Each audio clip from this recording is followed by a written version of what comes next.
जय श्री राम सभी को। आप सभी का एक बार फिर से स्वागत है आंजनेय में। देवादिदेव महादेव भगवान शंकर का विवाह इस संसार की शक्ति माँ पार्वती से हुआ था। मान्यता है कि शिव और शक्ति के संयोजन से ही यह प्रकृति चलती है। वे दोनों एक दूसरे के बिना अपूर्ण भी हैं। जहाँ एक तरफ शिव अनादि के सृजन करता है, वहीं शक्ति प्रकृति का मूल स्वरूप है। माँ पार्वती पर्वतराज हिमालय की पुत्री है, जिसके अनुसार उन्हें शैलपुत्री भी कहा जाता है। वहीं सनातन धर्म के अनुयायी ये भी मानते हैं कि देवी गंगा का अवतरण भी हिमालय से हुआ है।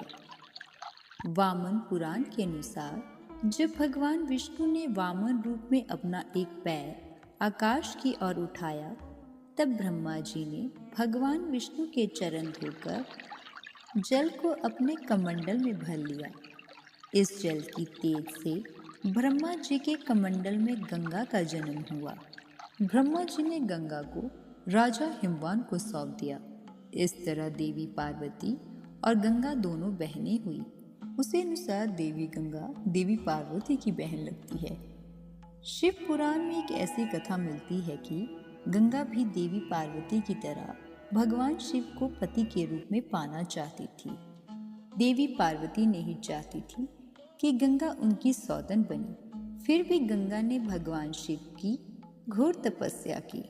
उनकी तपस्या से प्रसन्न होकर भगवान शिव ने इन्हें अपने साथ रखने का वरदान दे दिया। पर एक बार इन दोनों बहनों के बीच इस बात को लेकर भयंकर विवाद हो गया। विवाद इतना बढ़ गया कि माँ पार्वती ने माँ गंगा को श्राप तक दे दिया। एक बार भगवान शिव अपने परम निवास कैलाश पर्वत पर ध्यान अवस्था में बैठे थे। साथ में माता पार्वती भी ध्यान में मगन थी। शिव और शक्ति का यह सुंदर स्वरूप एक साथ बहुत सुंदर लग रहा था। एक तरफ जहाँ महादेव और महादेवी ध्यान मगन थे, वहीं शिव जी के परम भक्त नंदी जी अपने प्रभु और माता की शोभा को निहार रहे थे। दोनों का यह सुंदर रूप देख खुद नंदी जी के नेत्रों में आंसू बहने लगे। अपने भक्त की आंखों से बहते अश्रुओं का भान जैसे ही महादेव को हुआ, उन्होंने अपने नेत्र खोले। महादेव ने जैसे ही भक्त चिंता में नेत्र खोले, तो उन्होंने देखा कि सामने ही हाथ जोड़े देवी गंगा खड़ी थी।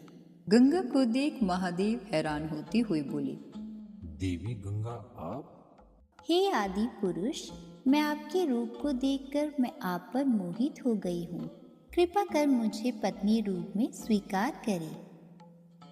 देवी गंगा, आप तो जानती है देवी पार्वती के सिवा हम किसी को पत्नी रूप में स्वीकार नहीं कर सकते।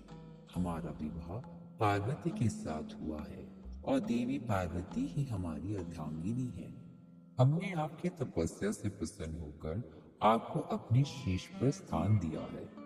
इसका तात्पर्य यह नहीं है कि आप पार्वती का स्थान लें। प्रभु, ऐसा मत कहिए। देवी गंगा के स्वर माता पार्वती के कानों में पड़े और वे हैरान हो गई। उनकी यह बात सुनकर उनके नेत्र लाल हो गए और क्रोधवश में बोल पड़ी, देवी गंगा, सीमा ना लांघिए, मत भूलिए महादेव हमारे पति हैं। अरे बहन, क्या फर्क पड़ता है? वैसे भी भले ही तुम महादेव की पत्नी हो, फिर भी देवादिदेव महादेव शीश पर तुम मुझे ही धारण करते हैं। जहाँ कहीं महादेव के साथ तुम नहीं जा सकती, तो वहाँ मैं पहुँच जाती हूँ। गंगे, तुमने मेरी बहन होने की सारी सीमा लांघ दी है। मैं तुम्हें श्राप देती हूँ, तुम में मृत बहेंगे। जग के पाप धोते धोते तुम मैली हो जाओगी और तुम्हारे ये अहम तोड़ते हुए तुम्हारा रंग भी काला पड़ जाएगा। माँ पार्वती द्वारा दिए गए श्राप से देवी गंगा को अपनी भूल का एहसास हुआ और वह महादेव और महादेवी के चरणों में गिर गई। वह अपनी भूल समझ गई थी। माँ गंगा ने महादेव और माँ पार्वती से क्षमा याचना की। मुझे क्षमा कर दो बहन, मुझसे भूल हो गई है। हे महादेव, मुझे क्षमा कर दीजिए। हे गंगे, इस श्राप को वापस नहीं लिया जा सकता। पर तुम्हारे पश्चाताप से प्रसन्न होकर हम तुम्हें श्राप से मुक्ति देते हैं। हे गंगे, तुम जनमानस के पापों से दूषित अवश्य होगी, पर सब जन के स्नान से तुम्हारी शुद्धि तुम्हें वापस प्राप्त होगी। भगवान शिव ने माँ गंगा को प्रसन्न होकर आशीर्वाद दिया। इसके बाद से ही गंगा में स्नान करने से सभी पाप धुल जाते हैं। तभी से ही लोग गंगा में स्नान करने के लिए दूर दूर से आते हैं और भूल चूक में हुए पाप से मुक्ति पाते हैं। भगवान शिव की जटाओं में निवास करती है माँ गंगा और शिव जी की जटाओं से निकलकर पृथ्वी लोक पर बहती है। भक्तों, ये थी माँ गंगा की कथा। आपको यह कथा कैसी लगी है कमेंट करके ज़रूर बताएं और आपके अपने चैनल आंचने को सब्सक्राइब करना ना भूलें। धन्यवाद। मिलते हैं अगली कड़ी में। जय श्री राम।